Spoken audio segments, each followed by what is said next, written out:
Wait.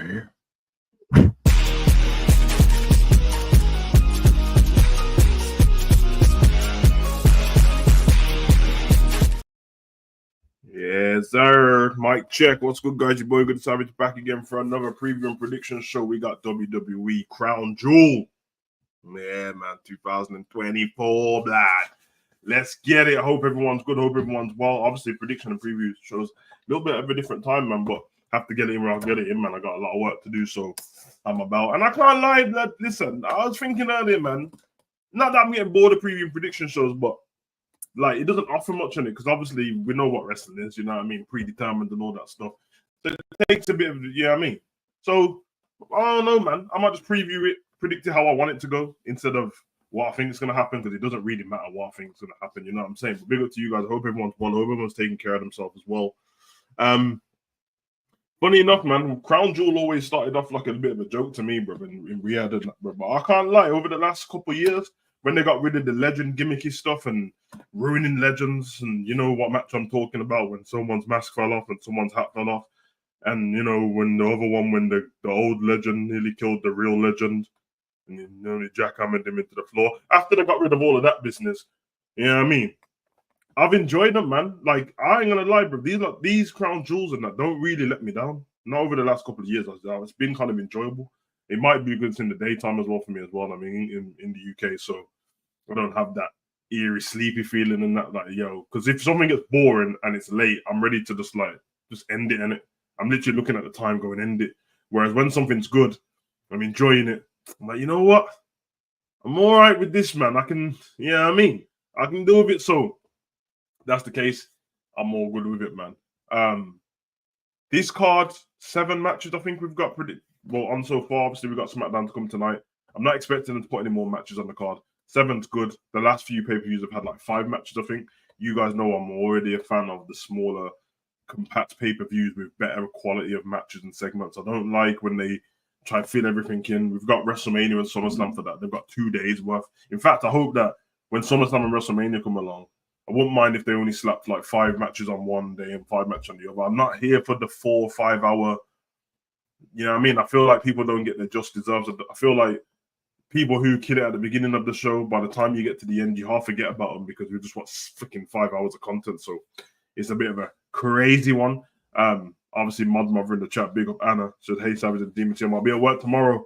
Oh, yeah, man. You can't win either way, can you? You've either got work late or work in the daytime. I hear it still, man. No, bills have got to be paid. I hear it still. So you catch up on the stream. Yeah, man. No problem at all. At least here for the preview and that, and be interested to see what you guys think as well. But as I said, I think the way I'm going to do the preview and prediction shows now, I'm going to have a little bit of, you know, I can't help but no insight on WWE and we've watched stuff in it. You know what I mean? So I'll try to avoid as much as I can.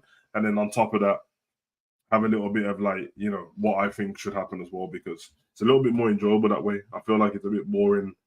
And I called it. I'm like, yeah, it doesn't really matter, does it? Because it doesn't mean that they done it how I would have liked it to have happened. Sometimes I like that. Big up Morris in the chat. But the show's good. The show's good. It's good to see a few different titles on there. Again, I'm quite disappointed. I'm kind of getting bored of it now, but Triple H doesn't seem to care. As I said before, you know, the whole wrestling community told us that, you know, it was Vince's fault. Vince didn't like tag team matches. Vince didn't like that. And that's fine. But all I've seen since Vince hasn't been here is that no one cares about the tag team to this day, which is Triple H. So I don't know where that come from. All I know is I enjoyed the tag team division when Vince had the company more than when Triple H has. I'm just saying. Usos and New Day and all that was all under Vince. The Usos, New Day, and the Hardy Boys and the Certified G's. All of that was under Vince. So whether you're saying you don't like the tag teams or not, maybe Triple H really don't like them. I don't know. Crazy considering it's part of DX and they had the New Age Outlaws. But hopefully they get, if Triple H isn't a fan of that or he doesn't care about the creative too much, hand the creative for the tag team division over to somebody else who does care. I swear Road Dogg works for WWE. Hand it over there, man. Get Bubba Ray or something. You know what I'm saying? Like, come on, man, do better there, because I grew up on great tag team wrestling and it always made every pay-per-view and PLE really fun. It was a great segment. Sometimes rivaling, especially with the Usos and New Day not so long ago, it was rivaling the main event match. And I was always like, oh, it'd be cold if one day they have that big tag team match pay-per-view. You know what I mean? I know a lot of people don't want it, but I feel like if the story's there, the story's there. Big up Anna. Let me see what you got to say here. Someone got it for Rhea, got injured in the NXT attack. Unfortunate. It happened when the storyline was really heating up. Well, I ain't gonna lie, Anna. You helped me there because I thought that was part of the story. I thought that all that scan was part of the storyline. I thought the X-ray was part of the storyline, but now you let me know it ain't. Fair enough. This is the ongoing thing between Liv and Rhea. Like, that's what happened to Liv and Rhea both times. Both of them got injured in real life. You know what I mean? I think Rhea injured Liv and then Liv threw Rhea into the wall and she injured herself and that. So it's a crazy. Yeah, apparently the injury came about on Raw a few weeks back when the headbutt spot with Liv.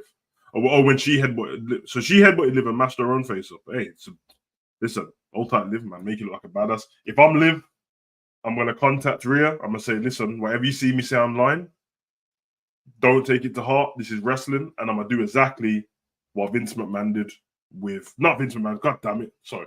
What Drew McIntyre did with CM Punk and continue that way. Big up G, what you saying, bro? Big up Ends as well. But yeah, man. Hopefully, yeah, I mean, she recovers and all that stuff. I'm not trying to see that storyline dragged out for like another year or anything like that. So you know what? In fact, let's start with Liv Morgan versus Nia Jax. Yeah, let's start with that match. Obviously, the inaugural Crown Jewel World Heavyweight Super Global Universal, I don't know, championship. That big ugly championship with all the diamonds in it. It's for that. It's for the champion versus champion to find out who is the champion. But then when they leave the building, nobody will care about that championship and they'll still only carry the other championship around, which means that the championship versus championship to get the new championship, that championship will be void, like Braun Strowman's championship was void, which means this is all a big hoo-ha for no reason, just because they said to Triple H, we'll throw another 500 grand in for your company if you do it. I said, that's safe. That's what happened, isn't it? So it's not that important. This is a gimmicked up Survivor Series match. I know no one's noticed it. I'll tell you the truth. It is like that's Survivor Series. We get champion versus champion normally, well, historically, before we started taking over with War Games. So this is what would happen in November anyway. No one's noticed it, but that's what would happen. It would be Survivor Series match. Same with Cody and Gunther as well. So I like the way they tried to hype it up. I guess the good thing is they've put something on the line, but they haven't made it seem super important to the point where someone's going to care. You know what I'm saying? So anyway, right. I think for this match, a lot of moving parts around Liv and Nia. Obviously, there's only really maybe two matches in this whole thing that have a story there. Of course, you can create a story of what's going on, but there's stories there. And I think Nia and Liv, not themselves have a story, but there is the floating factor of Tiffany Stratton hanging around with that briefcase. There is the fact that as you just said, that Rhea's been injured, but that doesn't mean Rhea can't travel. We know that. It doesn't mean she can't get involved in a match and pull someone's leg. It doesn't mean that she can't have her theme music go off and it distracts anybody.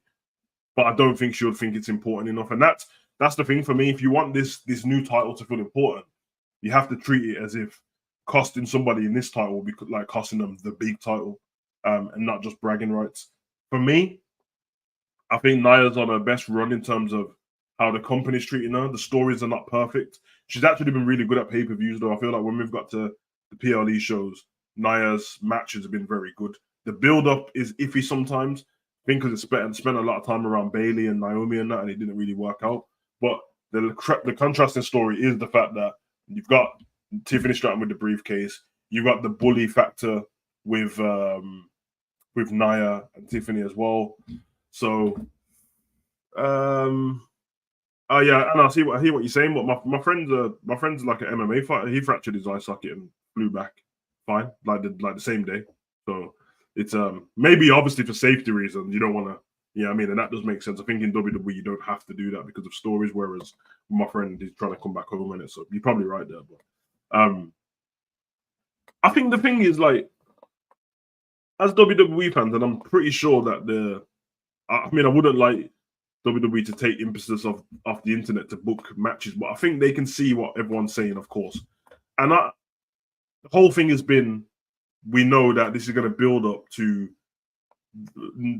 Tiffany Stratton finally snapping on Nia and cashing in the briefcase, and she's going to become the biggest babyface around because she cashed in on the heel bully, which is what happened to Nia with Alexa, by the way. We had that prior as well. I think where they should go with this, now that Rhea Ripley's injured, I don't know how long she's going to be out for. I don't personally think that, because I think that when Rhea finally gets a hand on Liv, taking the title back at this point ain't very important, because when Rhea had the title, it felt like nobody could beat her anyway without the interference of Dom and stuff. So I'm going to say that because Liv ain't going to lose her title in this, because it's for the new title, I've got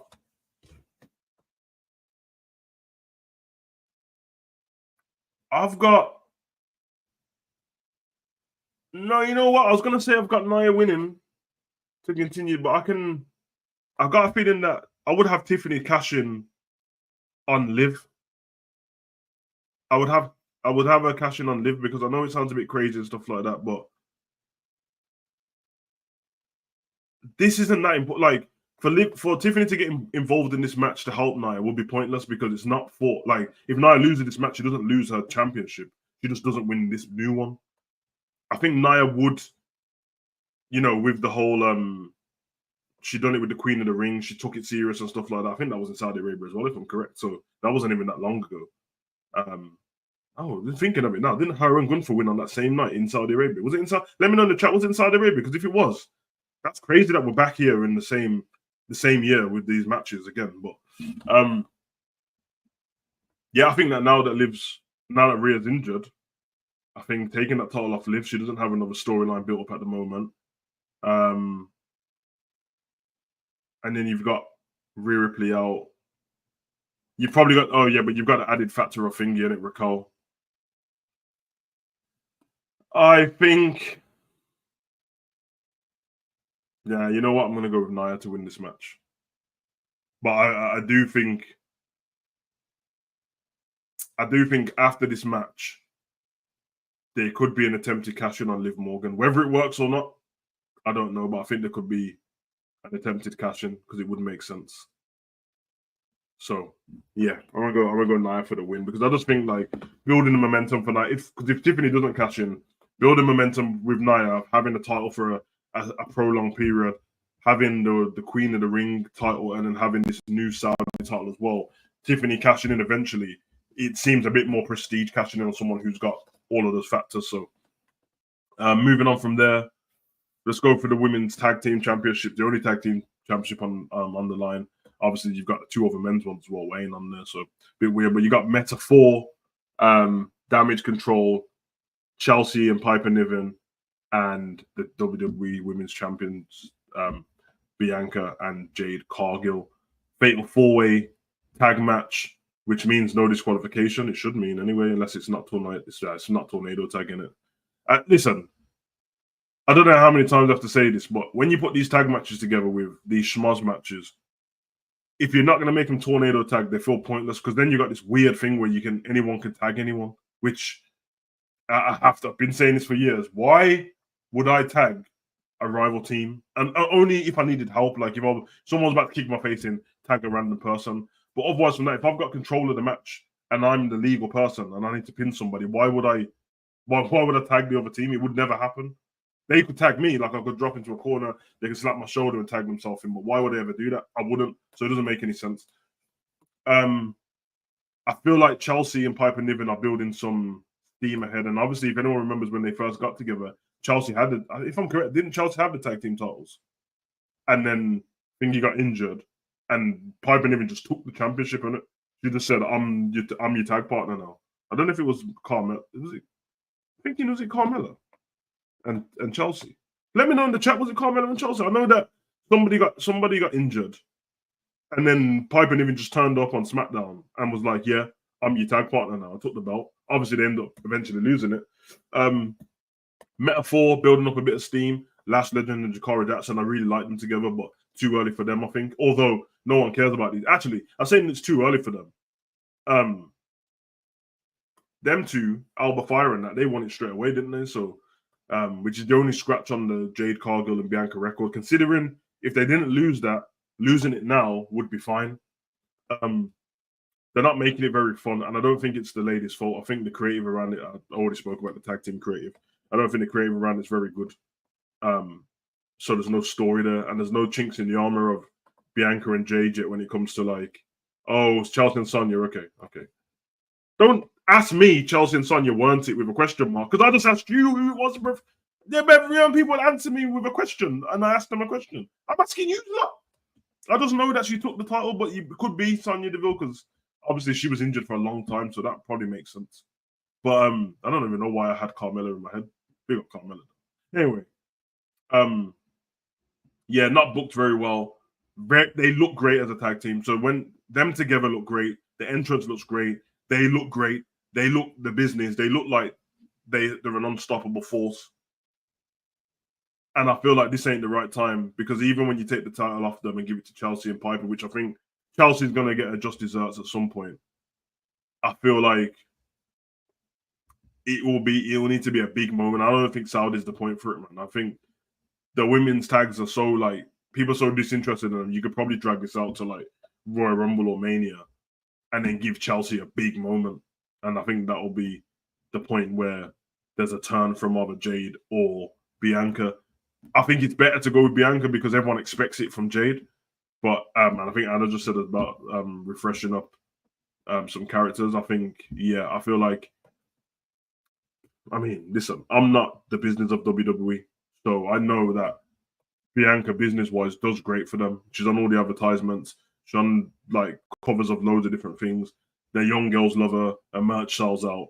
She got the long braid, and she's the perfect like. Yeah, I mean, but for us who just enjoy what we're watching, probably a freshen up wouldn't help. I mean, we wouldn't go amiss. I think it would be pretty good, especially with Montez and Dawkins always teasing. Although they've got thingy beef up with them anyway, so it doesn't really matter.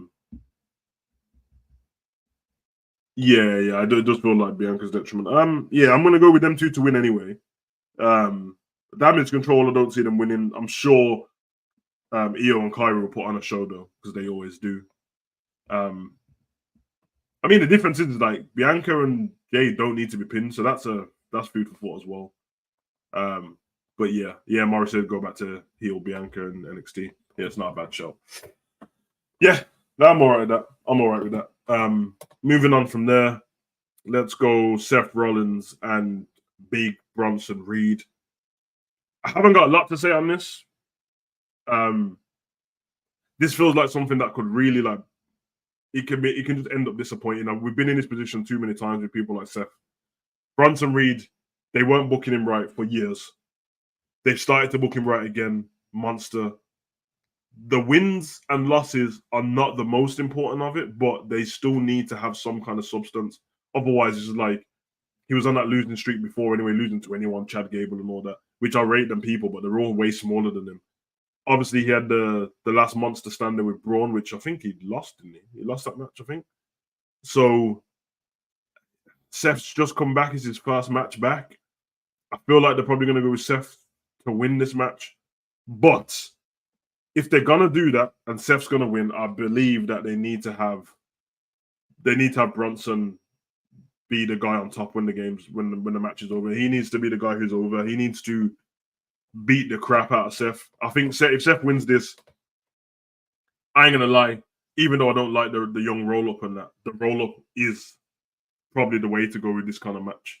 You know what I'm saying? Like it goes for a couple of tsunamis and stuff like that, misses, and Seth just rolls him up and rolls out the ring and gets out of there. That way, you know, he dominated the match and Seth got lucky. Because obviously there's no title on the line in it. So the story is the fact that he beat the hell out of Seth, which at the moment is kind of looking like it was pointless because there's nothing to come of it. He's not having title shots and stuff like that. But yeah, I'll be shocked. I want Bronson to win. I'd be shocked if he did, but I'm gonna go with Seth Rollins because in all fairness to Seth, his losing streak has been like, you know what I mean? He doesn't actually win as many matches as he used to. But yeah, he has to get beat up after this match. He has to get destroyed. Probably not as bad as it was before because that took him out for a while, but he needs to get destroyed. Yeah, out control beast. I agree. Yeah. Flip a couple tables, beat some people up, throw some security guards around. Even if it's like, it's hard for the ref to do this because of timing. But when it looks like Bronson's kicked out and he's 100% sure that he's the one who kicked out, then you can have it like that. You can have on the thing, his shoulder was up, but the ref didn't see it. Then he starts beating up all the refs, and that. I think we can go with that as well. Let's go to the US title. Okay, listen. People probably heard me say this on reviews and stuff already. I have no problem with anyone in this match. I love Andrade, Carmelo, LA Knight. I love them all. The problem I have is before they started calling it the best of 7 series, I was complaining every week that why do I keep seeing Carmelo versus Andrade every week? They can lie as much as they like and pretend that it was planned best of 7 season. Big up, Hannah. Have a nice day. They can pretend it was the best of 7 season series, but listen, I hear all of that. You just didn't know what to do with them. Now, this is very simple for me. LA Knight just spruced up the battle a little bit. LA Knight, fun fact, I checked just, I think I'm right. This is the first match he's defended the US title on in a pay-per-view, in a PLE. All the other times, he's not defended it. So, I'm going to go for the LA Knight win because the best of 7 ended with, a draw pretty much in it because 3-3 and then the final match with LA Knight special guest referee. LA Knight pick up the victory here. Finally, get his just deserves and get his, adulation with the crowd. The Saudi fans will love the air, and I think we'll go with that. So we'll keep that there as well. So I'm going to go for LA Knight win there, keep the title on him. Let's go to Cody Rhodes versus Gunther. The ring general, but listen, this is one where, the primetime fans could have a bit of a problem if Cody wins. The Cody fanboys, the crybabies, want Cody to win no matter what. For the love of the business, the fact that Cody can't lose his actual title. Listen, I'm gonna go Gunther to win this match. I'm just gonna say and I don't think it's gonna be clean. I actually think that the match between KO and Randy will have something to do with this one. We'll get to that after. But I'm gonna go Gunther for the win. I feel like, as of what I said with Nia has the second women's title. I don't want to be disrespectful, but they all mean what they mean. But we know the one that everyone historically grew up on. Cody has one, and Liv Morgan has one. You know what I mean? Whereas on the other one, Nia and Gunther has the opposing titles, the World Heavyweight Championships. So for me, I feel like to add prestige to what they're doing, they've already got the King of the Ring and the Queen of the Ring. They've already got the actual title. I think this one more big title won't do amiss giving it to Gunther. And I think, I'll get to why I think Cody's going to lose. I think there will be an interference from KO in this match. I don't think, I don't think, Imperium and that. It's not going to get involved because there's no need, and Gunther won't need that. But I feel like that's what's going to happen there. And it could end in a count out, or it can end in some other way. It won't end in disqualification because they're Gunther will lose money. So I'm going to go for a Gunther win. Morris is going for a Gunther win. I'm hoping that's what happens as well. Yeah, exactly. We know that it won't hurt him, but you know what I mean. We know that it won't hurt him, but I feel like the company doesn't know that. You know what I mean? So we don't need this stupid super babyface thing when he can never lose and stuff like that. So moving on. Let's get to that KO and Randy match. The match listen, well done to Kevin Owens, and give him his praise, just like Drew did with CM Punk, and many other people have done. Fun fact, a lot of people did this prior and got fired anyway, eventually. Mustafa Ali was doing it as well, doing great work on social media. I've been saying it for a long time. There's only so much WWE superstars can moan about creative. While you can force their hand by doing stuff on social media, you literally get to see the analytics of the people that are interested in what story you're presenting. And KO went out on a limb, did this on social media. Obviously, the car park brawl definitely had something to do with WWE. I don't think it was a fan that recorded them in the car park fighting. I think it was somebody who works for WWE recording them on a phone. That's what I think will happen. And I don't care. That's beautiful. That's what you should be doing in 2024. Add a bit of the spice from the Attitude Era and the ruthless aggression. Bring it into modern day. That's what would happen in real life, innit? People don't stop fights anymore. They record. So it's very realistic that could happen. I just don't think, you know what I mean? And in fact, obviously I'll do videos and I know if WWE, all these angles and stuff, there was an angle that's right next to KO and Cody. There was no way a fan could be there because they would get arrested or removed. So that's fine. He beat up Randy as well. That's fine. He put up videos of Triple H and that keeping him out of the building from SmackDown. Randy asked for this match. Now, Randy doesn't win as many matches anymore, but he's in a phase of his life where he's giving back to the company. I'm sure eventually he'll win the title again. You know what I mean? Because I feel I got a big feeling about the following year coming up with John Cena getting back involved and hopefully The Rock, Randy Orton going to be there as well. So a lot of things can happen next year.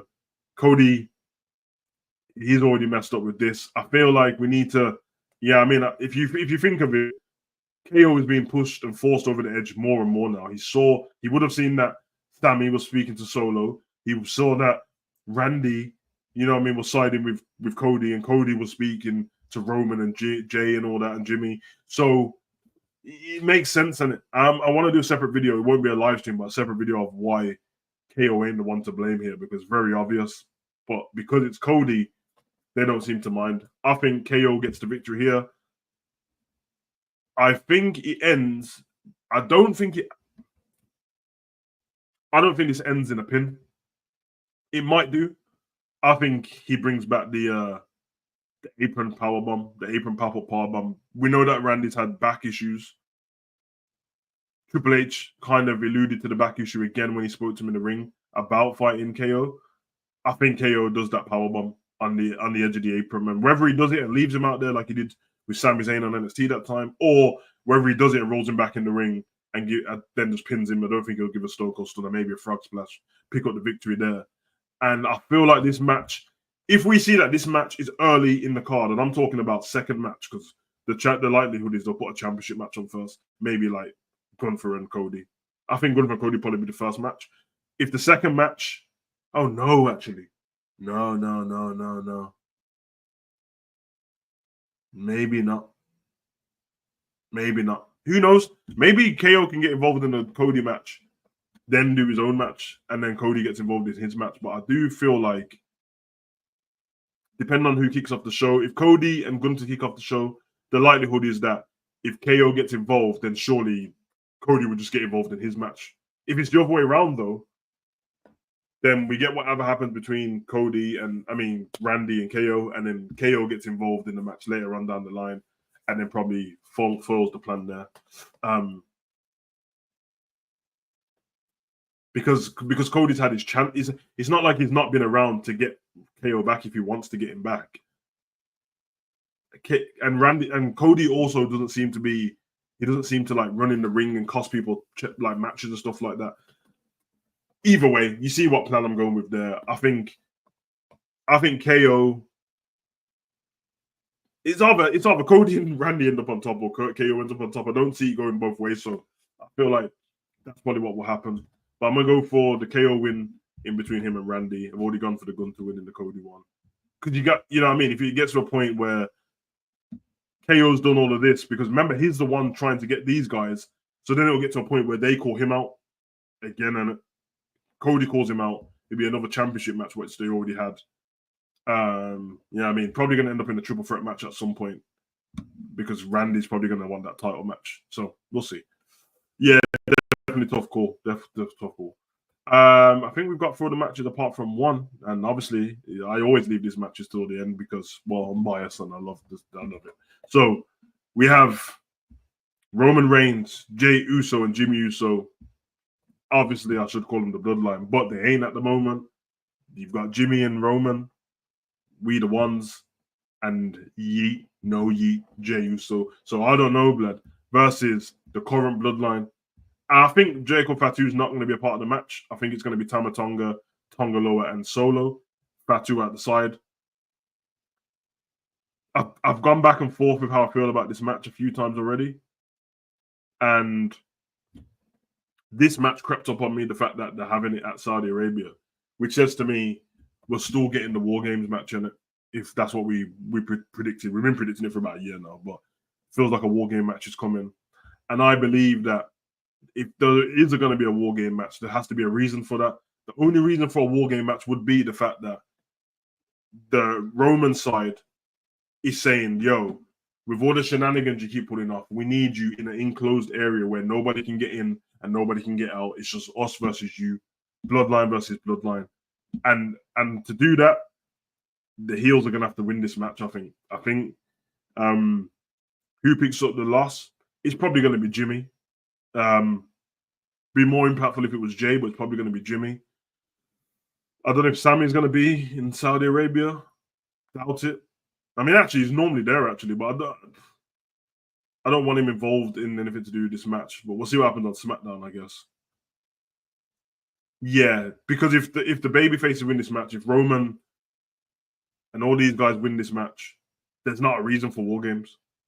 There's only a reason if the heel, like, there's not. What's the reason for the babyfaces win and then have their next match and then lose that? It doesn't make sense. So, obviously, I'm not 100% sure and anything can happen, but I'm gonna go with the numbers game. I feel like if it's a 3-on-3 tag match and the added having Jacob Fatu at ringside, yeah, I feel like, yeah, it's horrible to say, but I think they're going to win the match in it. I think the new bloodline's going to win the match. Be a fun fact if they try and beat everyone down after the match, though, and then Sammy gets involved. That'll be interesting because these matches, these pay-per-views lately have always they end up on a cliffhanger, and the last pay-per-view ended up with The Rock coming out, just doing the cutthroat thing. So yeah, I think that's what's going to happen. Yeah, I guess Roman's bloodline will have to lose. Yeah, for me, they'll have to lose, man, just for the story to be more interesting. I mean, put it this way: for people who think that like what I'm saying sounds crazy, if Thanos won in Infinity War, there'll be no reason. No, if Thanos lost in Infinity War and didn't snap his fingers, then Endgame would be a pointless movie, wouldn't it? It just would be. There would be no need for Endgame. Cancel the whole movie. Off with Thanos' head he lost. So, Morris said, "Crazy how this would even match at a crown jewel anyway, let alone being announced before tonight's SmackDown." It's not as crazy as you think it being at crown jewel because money talks in it. And what did they pay? Was it 10? I don't want to get this wrong. They paid some stupid millions for like a 10-year deal. If I'm correct, I think we're like closer to the end of the deal now, probably about 3-4 years away. It's definitely unexpected and seems rushed, but if the politics of the business is the people, it's part of the Riyadh group now, isn't it? It's the same group that does the UFC and the boxing matches. It's part of the same group now because of TKO. So basically, what they ask for is what they get. That's how it works, isn't it? And it's even more so with the WWE because it's predetermined. Whereas real life UFC and stuff like that, you can ask for a match, but the man might be injured. Yeah, I mean, you can ask for a match where the man might be like, "No, he just had a fight." It's concussed from the previous one. In WWE, that doesn't happen. So we paid for this, and yeah, give us the matches that we want. And to be fair to them, if you pay big money, yeah, it makes sense because I think that's what should happen when they come to like UK and stuff as well. Don't be trying to give us like these meaty pay-per-views and don't give us a big match. Give us the big match. So, I don't think that they're having the matches rushed because they've built it up over the last since the last pay-per-view when The Rock came out. So they have built it up when Jimmy came back. That's not rushed. It's just rushed the fact that they should have just called it on Raw if that's the case, on it, or waited till SmackDown. But obviously, they can't wait till SmackDown because it wouldn't have made sense because Crown Jewel is on the same day as SmackDown in a different country. So unless they do SmackDown in Saudi, it's probably going to be pre-recorded. So yeah, it's all a bit weird how they deal with that. By the way, I'm not too mad at them. It's life, but yeah, I don't know. The Usos reuniting is definitely rushed. Yeah, I'd say so. Although I think Jay and Roman would be more rushed than Jimmy and Jay. Jimmy and Jay are twins, so I don't think it's that rushed, to be honest. We're like, it was random how like it was just a hug and then it was over with. Kind of, drag it out. Remember when the Shield got back together the second time, and then Dean Ambrose just kept rolling out the ring. He didn't want to give anyone a hug. He didn't want to give anyone a fist bump and stuff like that. I'm not mad at them only because, well, I am. They should have done it quicker, but circumstances. The reason I'm not mad at them is because Jay and Roman, we haven't seen a sit down between Jay and Roman. In fact, at the moment, I mean, yeah, we saw the thing. You know what? I'll tell you what the problem is, and I think I posted it, didn't I? The problem is that after the show, there was the all of them putting the ones up and stuff like that, which is like the curtain call, because after that moment and everyone saw it, it's like, all right, then, well, now we're gonna pretend like Roman and Jay don't talk to each other, but we saw you after a show in the ring together, so maybe they shouldn't have done that. I don't blame anyone for recording that. It's just life now, isn't it? But they shouldn't have done that. That being said, on screen, if we try and take that away, on screen we haven't seen Jay and Roman sit down. We got SmackDown tonight, so we'll see what happens there. I actually think the reason why they might lose the match is because of Jay and Roman. I feel like they're gonna have to shift Roman's ego completely. Now, he doesn't have it with Jimmy, but if we get to a point where Jay is on top, he gets his comeback, super kicks, spear, blah blah blah, and then as he goes to pin or as he goes to line up the spear, Roman tags himself in and says, "Let me get the victory over Solo." Then we have an argument between them two. Jimmy tries to break it up. Jacob Fatu blindsides the referee. Tama Tonga does low blow, something like that. Spike, 1, 2, 3. That's how they win. And it will be that Jimmy gets spiked because Jimmy's trying to break up Roman and Jay. Then they both feel bad because what they have in common at the moment is they both love Jimmy. That's what they have in common at the moment. Which, fun fact, when this all first started, it was kind of it was the other way. The only thing Roman and Jimmy had in common was they both loved Jay, but they didn't like each other.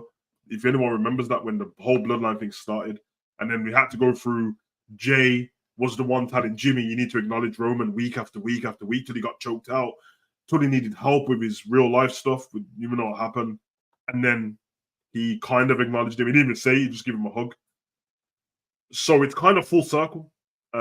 I don't know how much people want to look back into that kind of stuff. You're not required to, but I'm a bit of a wrestling nerd and so I like to look at them things and it's a full circle moment. It's kind of cool. We're back where we started, but now it's not Jimmy trying to stay away from Roman. It's Jay trying to stay away from Roman. Full circle, man.